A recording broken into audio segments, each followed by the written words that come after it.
আসসালামু আলাইকুম সবাইকে। সবাই কেমন আছেন? আলহামদুলিল্লাহ আমি ভালো আছি। আমি নাসরিমাস ব্লগে আপনাদের সবাইকে স্বাগতম। আজকে আমি পিঠা বানাবো। ওটার জন্য আমি চাল ভিজিয়ে রেখেছিলাম সকালবেলায়। তো এখন আমি দুপুরে গা পা ধুয়ে খেয়ে চালগুলো গুঁড়ো করে নেব। মেয়ে ঘুমিয়েছে, তো এই ফাঁকে আমি কাজগুলো করে নেব। নয় ওকে নিয়ে কাজ করা খুবই কষ্ট হয়। ছোট বাচ্চা দেখাই, যার জন্য কান্নাকাটি করে কাজ করে আগানো যায় না। আমি এখানে 1.5 কেজি মানের মতন চাল নিয়ে নিয়েছি। এগুলো বহু টাইম ভিজেছিল। এখন চালগুলো ছেঁকে আমি গ্রাইন্ডারে গুঁড়া করে নেব, কারণ আমি মেশিনে গুঁড়া করি না। মেশিনের গুঁড়ার পিঠেগুলো মানে ভালো হয় না আমার মনে হয়, আর আমার কাছে ভালোও লাগে না। যার জন্য আমি পারতপক্ষে চেষ্টা করি গ্রাইন্ডারে গুঁড়া করার জন্য। তো এখানে আমি বেশি টাইম লাগবে না, গ্রাইন্ডারটা যদি ভালো হয় আর কি, অল্প টাইমে হয়ে যায়। দেখুন এখানে কোনো স্পিড করা নাই ভিডিও, তথাপি কত তাড়াতাড়ি হয়ে গেছে। এগুলো আমি চেলে নেব। দেখুন কি সুন্দর গুঁড়া হয়েছে।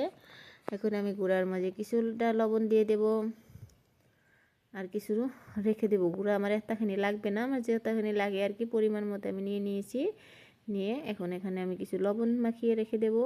দিয়ে তারপরে আমি অল্প ভেজে নেব, কারণ গুঁড়াটা না বাজলে হয় না, পিঠাটা ঠিক হবে না, গলে যাবে, বানানো যাবে না। তার জন্য আমি গুঁড়িটা এখানে ভেজে নিচ্ছি। এই পিঠাটা বানাতে কিন্তু বহুত সময় লাগে, তার মানে সিদ্ধ করতে সময় লাগে। এটাকে মুঠা পিঠা বলি জায়গা বেঁধে। এর নাম ব্ল্যাক ব্ল্যাক, আপনারা অবশ্যই জানাবেন আপনাদের জায়গায় কী নামে এটা জানা যায়। কিন্তু এটা একটা ইন্টারেস্টিং বস্তু আছে, যেটা হলো এই পিঠাটা আমি অন্যরকম করে সিদ্ধ করব। কত মানুষ ভাপে সিদ্ধ করে, কত মানুষ পানিতে সিদ্ধ করে, কিন্তু দুটাই খেতে খুবই মজাদার। এখানে আমি গুঁড়াটা অল্প অল্প পানি মিশিয়ে তারপর একটা শক্ত ডো বানিয়ে নিয়েছি। এখান থেকে আমি ছোট ছোট লই বানাবো, বানিয়ে আমি পিঠা বানাবো ওটা দিয়েই আর কি। এখানে আমি নারকেল কোরানো ছিল কিছু ফ্রিজে, তো ওটার ভিতরে কিছু চিনি দিয়ে এর ভিতরে পুর দিয়ে দেবো। তার মানে ভিতরে পুরালা পিঠাগুলো খেতে খুবই মজা হয়। আমি এখানে চিনি মিক্স করে নিয়েছি চালের সাথে, কিন্তু চালের সাথে না, নারকেলের সাথে।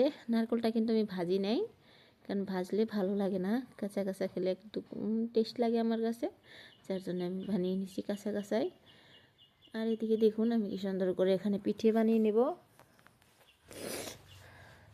অল্প অল্প কিন্তু ফেটে যাবে, বাট কোনো সমস্যা নাই, ভিতর থেকে পুর বার হবে না, কারণ এটা নেওয়া ভিতরে চালের ভিতরগুলো, তার মানে নারকেল দিলে ফেটে যায়।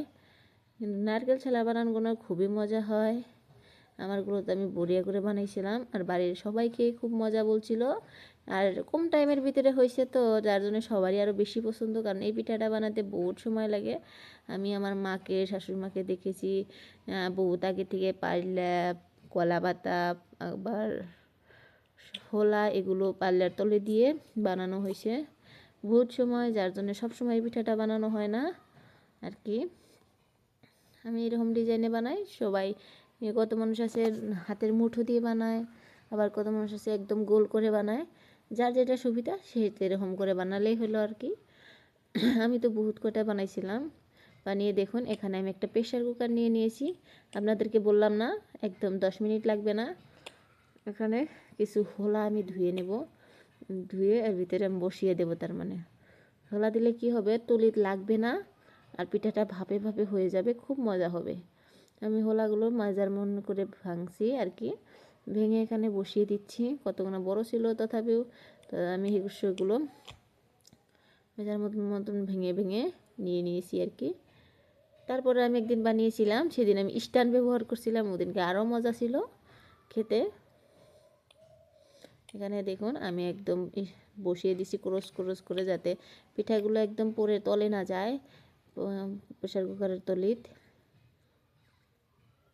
খুব সুন্দর করে অল্প বসিয়ে দেবেন, এটা অল্প কষ্টের কাম, যে প্রত্যেকটা বস্তু বসানো অল্প ডিফিকাল্ট হয়ে যায়, যার জন্যে অল্প কষ্ট মনে হয়, বাট করলে আর কিছু না, পাল্লার মধ্যে তো বিছানোই লাগে আর কি, সেটাই।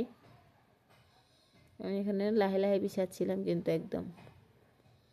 আর অবশ্যই আপনারা জানাবেন কে কোথায় থেকে আমার ভিডিওটা দেখছেন, আর আমার ভিডিওগুলো কেমন লাগে। আপনাদের কমেন্ট পড়তে কিন্তু আমার খুবই ভালো লাগে, আর আমার কিউট কিউট কতটি আপু আছে যে আমাকে কেমন করে, থ্যাংক ইউ আপু, যার জন্যে যেমন আমাকে এত সুন্দর কমেন্ট করে, আমার ভালো লাগে আর কি পড়তে।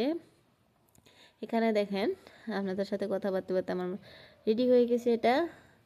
এটার ভিতরে আমি কিছু পানি দিয়ে বসিয়ে দেবো আর কি, গ্যাসে দিয়ে দেবো, ভাপ উঠুক, তারপরে আমি পিঠাগুলো একটা একটা দিয়ে দেবো আর কি।